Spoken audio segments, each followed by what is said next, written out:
Si tout va bien, l'ensemble des plages de Cavalère-sur-Mer sera rouvert au public fin juin et avec elle au moins une partie des établissements qui leur sont associés. Eh bien, vous allez voir comment les responsables de ces clubs de plage, de plongée, ces directeurs de camping et même certains restaurateurs se préparent à accueillir un maximum de touristes français.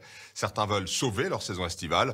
Pour d'autres, il en va de la survie de leur entreprise. Aurélien Chapalin. On n'a pas peur, on va à l'eau? Allez, en avant.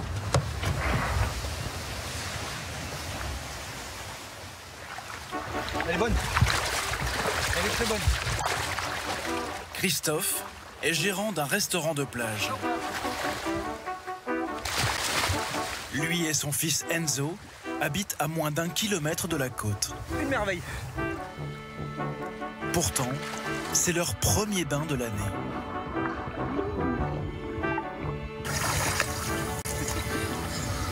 Pas avoir pu y venir pendant plus de 2 mois, c'était vraiment c'était triste à mourir, quoi. Donc d'être là, c'est voilà, on va dire que tout repart. On reprend possession du sable et de la Méditerranée. C'est vraiment ce qu'on attendait depuis longtemps. Et puis voilà, on est parti. Allons-y, faisons une bonne saison. À Cavalère-sur-Mer, près de Saint-Tropez, le tourisme est le poumon économique de la ville. En temps normal, avec le retour des beaux jours, cette petite ville du Var voit sa population passer de 7 000 à 80 000 habitants. Mais cette année, ni touristes, ni résidents secondaires. Alors, pour les habitants de la ville, la réouverture des plages est la première étape pour espérer enfin lancer la saison.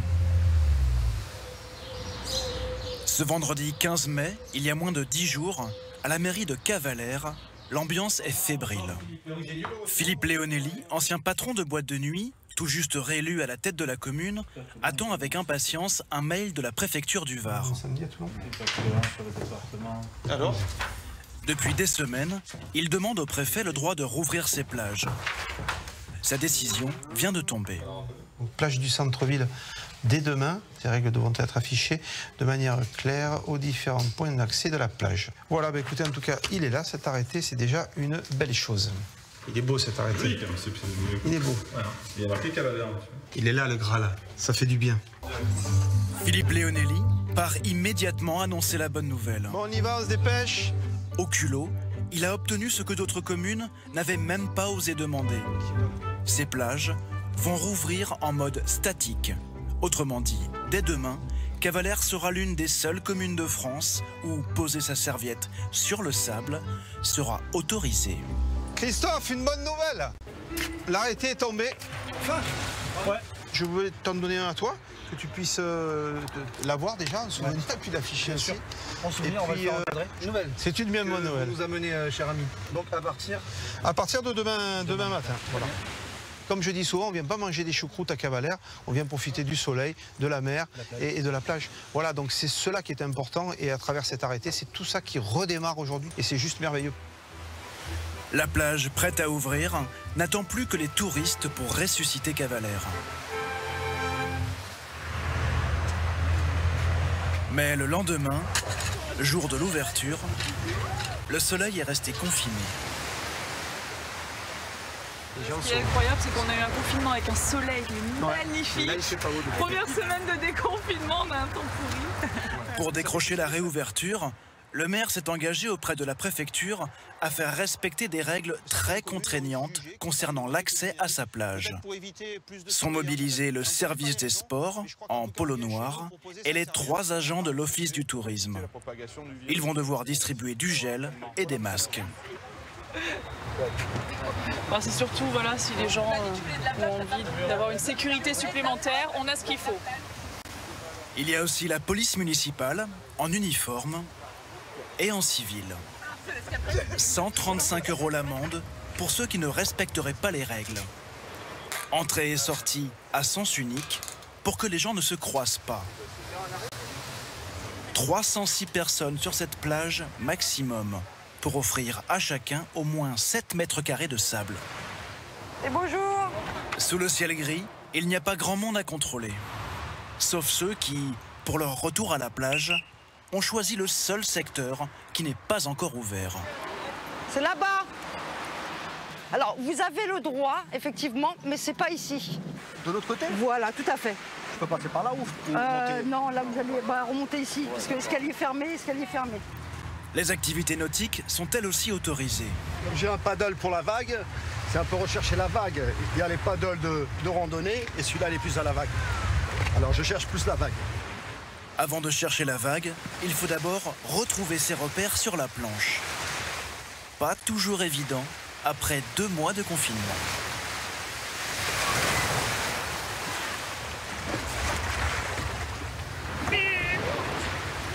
Sur le sable, on se parle à bonne distance. En cas de non-respect des distanciations sociales, le préfet peut du jour au lendemain retirer son autorisation. Sésame indispensable à la reprise économique. Au port de Plaisance, où depuis 2 mois, les 1100 bateaux sont bloqués à quai, l'activité reprend timidement. Ton masque, il est où ton masque? Remets-le, s'il te plaît. Ok. Fils, l'arc devant. Mohamed a 54 ans. Il a racheté ce club de plongée en 1994. 50 000 francs à l'époque. Avant la crise, il était valorisé 350 000 €. C'est la première fois depuis le déconfinement qu'il emmène des clients en mer. Ah, ça fait vraiment du bien. Et surtout qu'ils m'ont bassiné depuis 3 mois pour plonger, là. Comme c'est un peu des habitués qui habitent pas loin, donc moi, je leur ai dit que je sortais ce matin, ils étaient hyper contents, quoi. Ah, c'est la plongée, c'est un petit peu comme l'alcool. Hein. Après, au bout d'un moment, on en verra dans le cas. Alors, on va pas un super soleil, mais bon, on fera avec.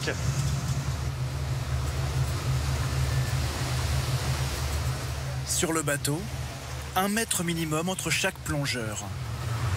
Et masque chirurgical obligatoire. Jusqu'à ce que chacun mette son détendeur en bouche.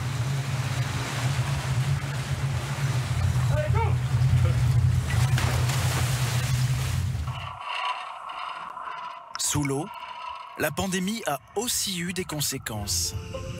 Positives cette fois. Après 2 mois de confinement, durant lesquels la faune n'a pas été dérangée par l'activité humaine, les plongeurs découvrent que les poissons sont bien plus nombreux qu'avant. Bancs de barbiers, de cérioles ou sarres à tête noire.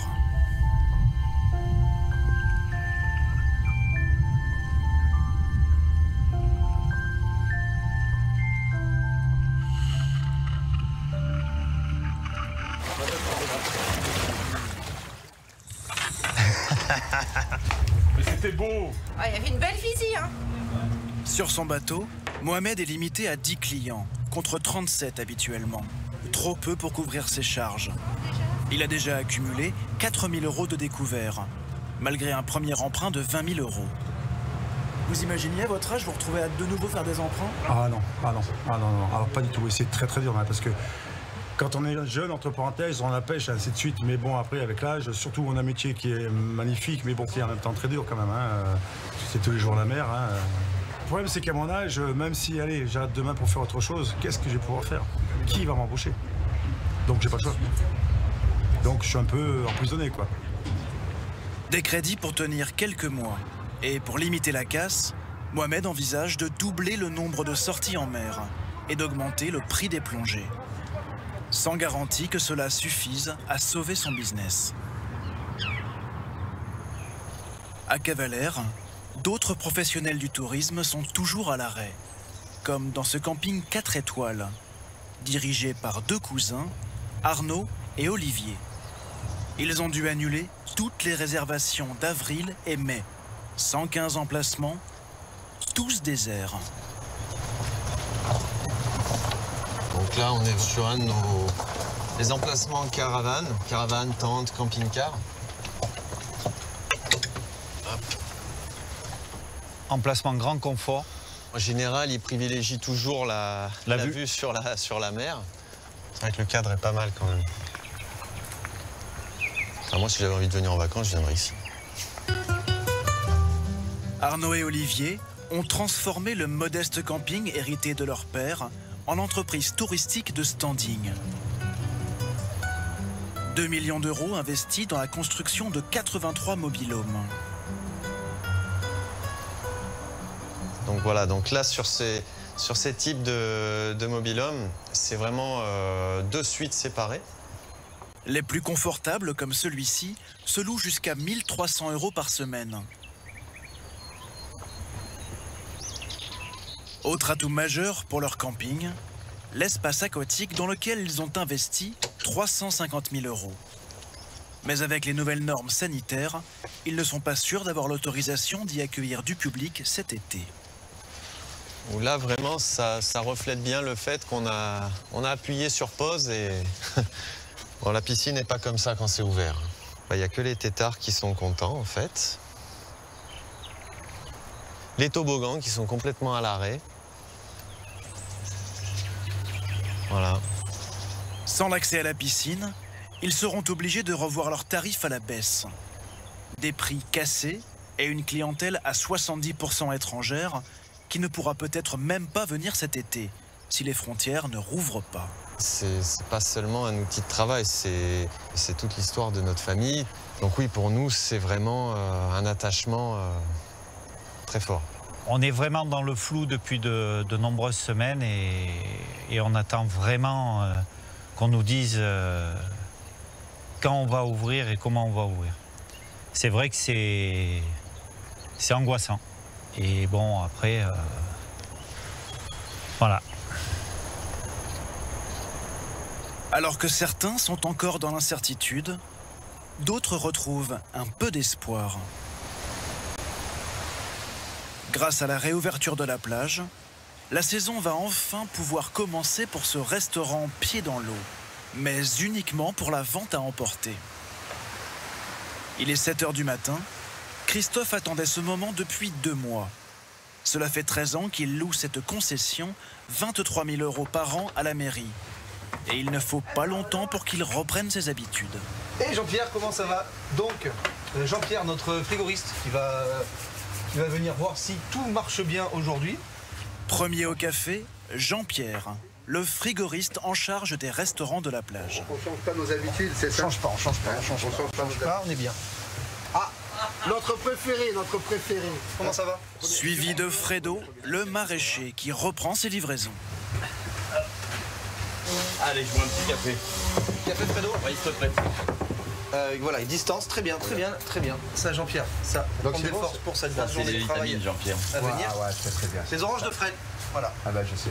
Avec ça, le virus. Et toi, ça vient démarrer? Ouais, c'est clair. Un petit peu amer, non? On est content parce que c'est la vie qui reprend. Hein. Trouver nos copains, voilà, boire le café ensemble, blaguer, rigoler. Et ça manquait quand même. Ça manquait vraiment. Ou même en respectant les distances, on s'aperçoit que quand même on peut passer un bon moment. C'est ça exactement, voilà. Fred. C'est ça, la clé elle va être là, de respecter les distances. Voilà. Mais voilà, oui, de toute façon, il ne va pas falloir faire n'importe quoi, ça c'est certain. Ça va Jean-Noël? Depuis le temps que je passe tous les jours, je vois que c'est fermé, il y en a marre, hein, de votre truc. T'as raison. Jean-Noël, un habitué. T'as préparé un siège. C'est le premier jour où tu peux redescendre sur la plage là? J'y suis descendu tous les jours. Jean-Noël, ciao. À bientôt. Ciao. Voilà. Magnifique, il n'y a plus qu'à nettoyer. Les 6 salariés en chômage partiel depuis le début du confinement sont revenus pour la mise en place du restaurant. On met l'enseigne et le mât, on va faire lever des couleurs. Mais ils ne reprendront le travail à plein temps qu'à compter de début juin. Voilà, c'est bon? Vas-y. Voilà, il est passé. Quand on met l'enseigne, c'est bon signe. Pour le redémarrage, Christophe peut compter sur Marie, son épouse, également salariée. Allez, enlève les tongs, on va travailler. Et Enzo, son fils âgé de 7 ans. En temps de crise, solution de crise, on fait travailler les enfants. Voilà. En plus, ça tombe bien, ils sont volontaires. Ta soeur n'était pas volontaire, peut-être? Ta soeur voulait pas travailler aujourd'hui. Elle mangera pas ce soir, ta soeur. Allez, j'y vais, Enzo. D'ici quelques heures, le restaurant abîmé par l'hiver aura retrouvé ses couleurs. La plage, elle, porte encore les stigmates de travaux débutés au mois de mars et stoppés net par le confinement. Les tempêtes ont aussi emporté une bonne partie du sable. Les services de la mairie ont 2 semaines de travail pour tout remettre en état. Allô, pourquoi tu râles? Une plage en chantier et une réouverture à minima. En temps normal, Christophe installe sur le sable 80 transats et 35 tables. Au plus fort de la saison, 150 couverts par jour y sont servis. Il faudra donc se contenter de la vente à emporter. Au menu du jour, petit farci de veau au caviar d'aubergine à 13 €. Préparé dans une cuisine flambant neuve. Christophe y a investi l'an passé 80 000 €. Donc Dany, un petit farci.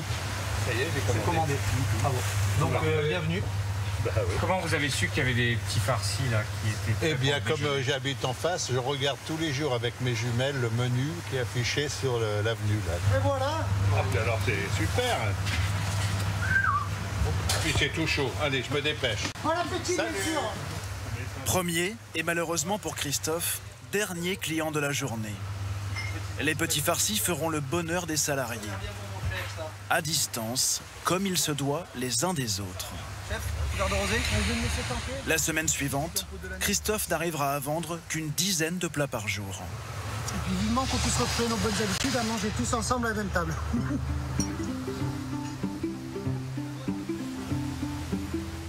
Après 2 mois de confinement, certains restaurateurs ne comprennent pas qu'on leur interdise encore d'accueillir des clients, persuadés qu'ils pourraient d'ores et déjà respecter la distanciation sociale. À 100 mètres de la plage, le café Pélassi, la plus grande brasserie de la ville. Sylvie et son mari Stéphane emploient jusqu'à 14 salariés en haute saison. Depuis un mois, ils ne servent que des plats à emporter et contemplent leur grande terrasse désespérément vide. Voilà, la brasserie moi, démarre de là, toute ma terrasse démarre à peu près de là. Et elle va jusque... On le fait à peu près... Voilà, la terrasse elle vient jusqu'ici. Elle fait le contour après de la jardinière. Et la terrasse continue, elle contourne la jardinière, 160 places extérieures. Si on met 4 chaises avec une table, et je veux dire, on a un espace considérable pour mettre toute une terrasse. On a vraiment la place pour pouvoir s'asseoir en terrasse. Voilà, donc c'est frustrant. C'est frustrant, bon maintenant, voilà. Allô, café Pélassi. Depuis le début du confinement, Françoise, bonjour. Il a perdu 160 000 € de chiffre d'affaires. 2 croques. Avec salade, 2 croques avec salade à emporter. Ça va, Madame Rouden? Vous allez bien? Aujourd'hui, il y a des rognons persillades. Hein, c'est bon, les rognons. Vous enlevez le chapeau et au micro-ondes. Hein, c'est tout prêt. Le plat est cuisiné. Hein. Stéphane vend une 50aine de repas par jour. Une nouille et rognon. Je vous le mets de côté. Hein. Par rapport à l'année dernière, il n'atteint même pas 10% de son chiffre d'affaires. Ça nous fait vivre, mais pas gagner d'argent. Ça fait tourner un employé, 2 employés, mais c'est tout. Ça fait que vivre. Salut David, ça va? Cela fait vivre aussi les commerçants de la ville. Bah, écoute. Pour préparer ses paniers repas, il se fournit exclusivement chez ses voisins. Et 3 boîtes de basilic, s'il te plaît. Alors qu'habituellement, il passe par des grossistes. Allez. C'est son acte de solidarité, car il sait que, comme lui, le primeur, le poissonnier, la supérette, tous vivent un début de saison difficile. C'est pas ça encore. Hein. Pourquoi? Bah, il n'y a pas de touristes pour l'instant encore, c'est normal, ce qui est normal. Hein. Il y a un peu les locaux, donc les locaux ils bougent un petit peu. Voilà, donc après, bah, écoute, ça va venir, je pense que ça va se déconfiner vraiment touristiquement dans à peu près 15 jours, 3 semaines. Tout Cavalère est suspendu aux annonces du Premier ministre, promises le 2 juin. La ville espère qu'une réouverture des restaurants et surtout une plus grande liberté de circulation lui rendront enfin ses 70 000 touristes.